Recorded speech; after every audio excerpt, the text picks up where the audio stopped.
المشاهدين الأكارم، السلام عليكم ورحمة الله تعالى وبركاته. أحييكم من الفضائية الإريترية وأقدم لحضراتكم نشرة الأخبار والمستهلك المعتاد بأهم وأبرز العناوين. رئيس جمهورية الصومال الفيدرالية يصل إلى البلاد.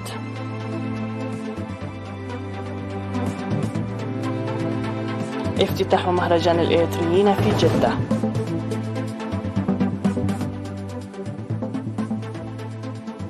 حصاد مزارع أسر الشهداء والمحتاجين في الإقليم الأوسط.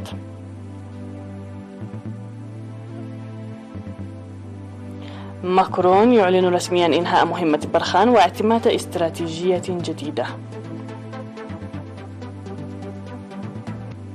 غياب فلاديمير بوتين عن قمة مجموعة العشرين في بالي.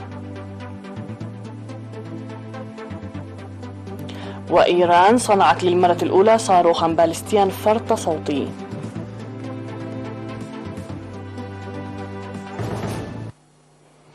من العناوين إلى التفاصيل، أهلا بكم. وصل البلاد بعد ظهر اليوم رئيس جمهورية الصومال الفيدرالية حسن شيخ محمود في زيارة عمل تستغرق 4 أياما بناء على الدعوة الموجهة إليه من فخامة الرئيس إسياس أفورقي. وكان في استقبال فخامة الرئيس الصومالي لدى وصوله مطار أسمر الدولي الرئيس إسياس أفورقي، وأجريت له مراسم استقبال رسمية.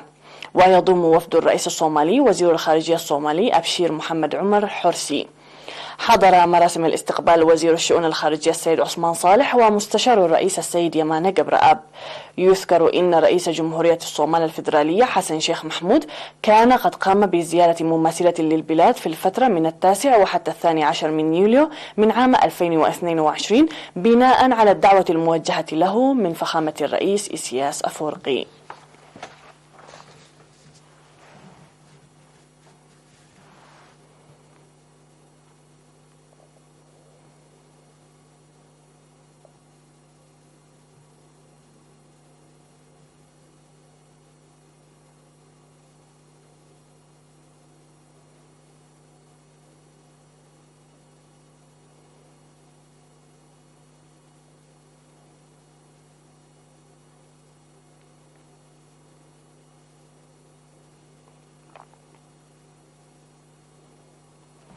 افتتح يوم 9 من نوفمبر بقاعة البحر الأحمر في مكتب الجالية الإريترية في جدة المهرجان السنوي للإريتريين في جدة وضواحيها بمشاركة واسعة وبرامج حافلة.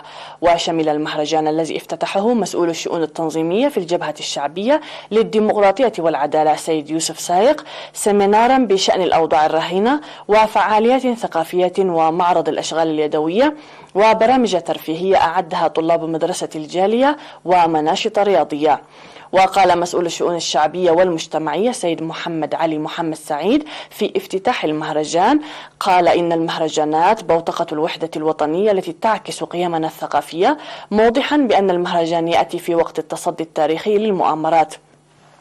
وقام مسؤول الشؤون التنظيمية في الجبهة الشعبية للديمقراطية والعدالة السيد يوسف صايغ وقنصل إريتريا العام السيد عبد الرحمن عثمان بتوزيع الدروع للفرق الفائزة في منافسات كرة القدم والسلة والطائرة للجنسين. وقدم في المناسبة عرض للأزياء الوطنية والرقصات الفلكلورية وباقة من الأغاني. وسيستمر المهرجان غدا وبعد غد بسيمينار عن تطورات الأوضاع في البلاد والمنطقة وبرامج فنية تحييها الفرقة الفنية التي ذهبت من إريتريا. الجدير بالذكر أن المهرجان السنوي للإريتريين في الرياض قد نظم يومي 3 و4 من نوفمبر.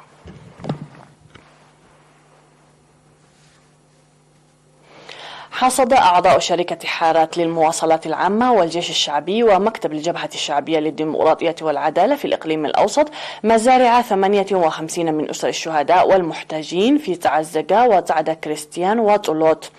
وقام 400 من عمال شركة حارات بحصاد مزارع 30 أسرة يومي 9 و10 من نوفمبر في تعزقة وتعدة كريستيان.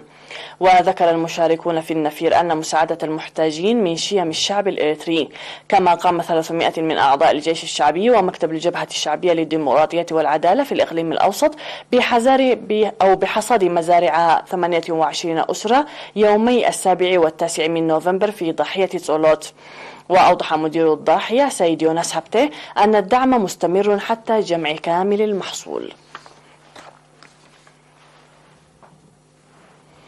قدم الإريتريون المقيمون في شتوتغارت الألمانية كراسي وأسرة وأفرشة وأدوات أخرى للجمعيات الوطنية لمعاقي الحرب.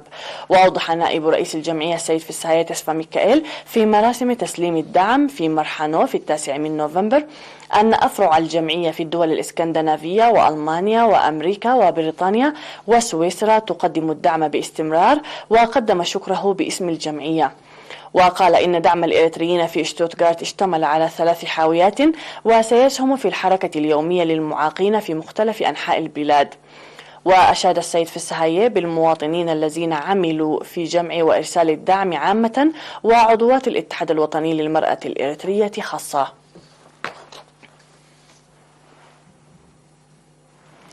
ذكر مسؤول المركز الصحي في فورم ممرض الولادة رمضان محمد عمر مساهمة المركز الصحي في رعاية الأمومة والطفولة وضمان الصحة العامة. وقال إن المركز الصحي يقدم الخدمات لضواحي ملكا وإيرومالي وزولا وأفتا وحديش ومناطق أخرى. وأشار إلى أن أنشطة التوعية الجارية أسهمت كثيرا في رفع الوعي الصحي والولادة في المؤسسات الصحية وتطعيم الأطفال. وأعرب السكان عن الارتياح للخدمات الصحية التي يحصلون عليها عن قرب، منادين لحل مشكلة سيارة الإسعاف. تبرع الإريتريون من الداخل والمهجر بأكثر من 400 ألف نقفة و20 ألف دولار لبرامج التصدي وتنمية صندوق أمانة الشهداء. وتبرع الإريتريون في الخرطوم السودانية ب20 ألف دولار أمريكي، وسكان مديرية وسط أسمرة ب300 ألف نقفة لبرامج التصدي الموحدة. وتبرعت أسرة رئيس الكونفدرالية الوطنية للعمال سابقا الشهيد المناضل تخستي بايري ب100 ألف نقفة لصندوق أمانة الشهداء. من جهة أخرى تبرع أحد المحسنين ب15 ألف نقفة ل30 أسرة محتاجة في مديرية أبا شاول بمعدل 500 نقفة لكل أسرة. سيداتي السادة، نواصل نشرتنا الإخبارية بعد هذا الفاصل.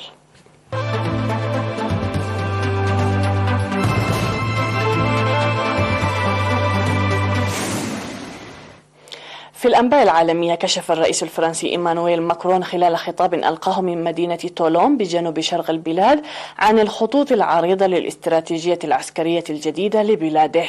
وأعلن ماكرون أن الاستراتيجية المتعلقة بإفريقيا ستكون جاهزة في غضون 6 أشهر بعد مشاورات باريس مع شركائها في القارة، مؤكدا إنهاء مهمة قوة برخان لمكافحة الجهاديين في إفريقيا.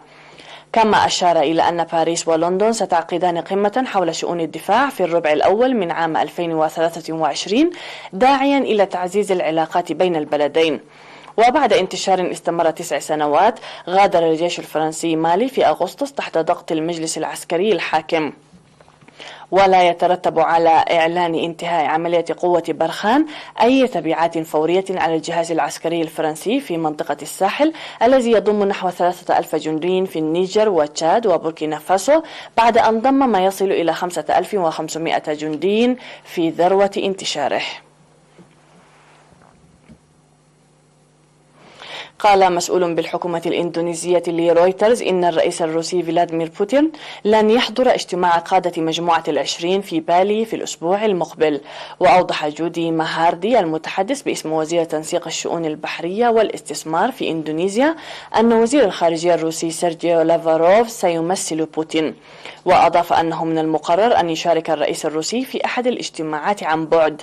كذلك أكدت السفارة الروسية في جاكرتا من جهتها لوكالة فرانس بريس يوم الخميس أن الرئيس بوتين لن يتوجه إلى جزيرة بالي الإندونيسية لحضور القمة. وجاء هذا الإعلان بعد أشهر من الغموض بشأن مشاركة الرئيس الروسي في قمة رؤساء دول وحكومات مجموعة ال20 التي تنظمها إندونيسيا في 15 و16 من نوفمبر. وواجهت إندونيسيا ضغوطا كبيرة من الغرب لاستبعاد روسيا من القمة، لكنها قاومت هذه الضغوطات، مؤكدة أن الدولة المضيفة للقمة يجب أن تلتزم الحياد. أنتجت إيران صاروخا باليستيا فرط صوتي للمرة الأولى، كما أعلن قائد القوة الجوفضائية في الحرس الثوري الجنرال أمير علي حاجي زادة. ونقلت وكالة فارس عن الجنرال حاجي قوله إن هذا الصاروخ الجديد بإمكانه اختراق جميع منظومات الدفاع الصاروخي، ولا أعتقد أنه سيتم العثور على التكنولوجيا القادرة على مواجهته لعقود قادمة.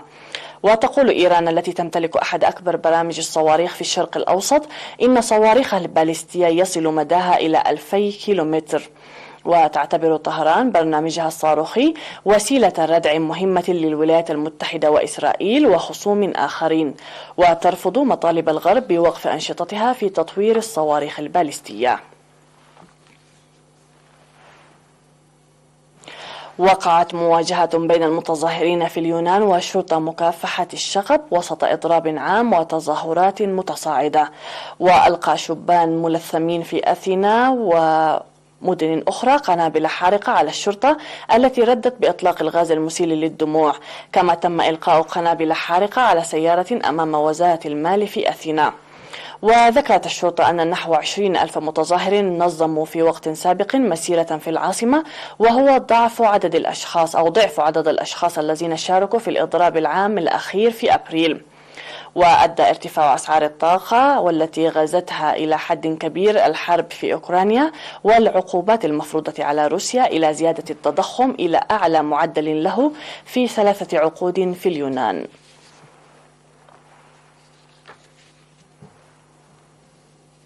سيداتي سادتي، نذكر بالعناوين ختاما للنشرة.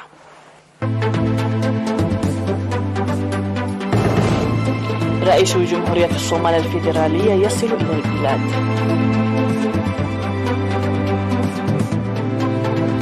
افتتاح مهرجان الإريتريين في جدة.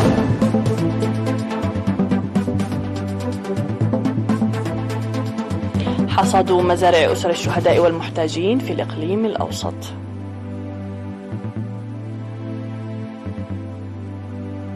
ماكرون يعلن رسميا إنهاء مهمة برخان واعتماد استراتيجية جديدة. غياب فلاديمير بوتين عن قمة مجموعة ال20 في بالي. وإيران صنعت للمرة الأولى صاروخا باليستيا فرط صوتي.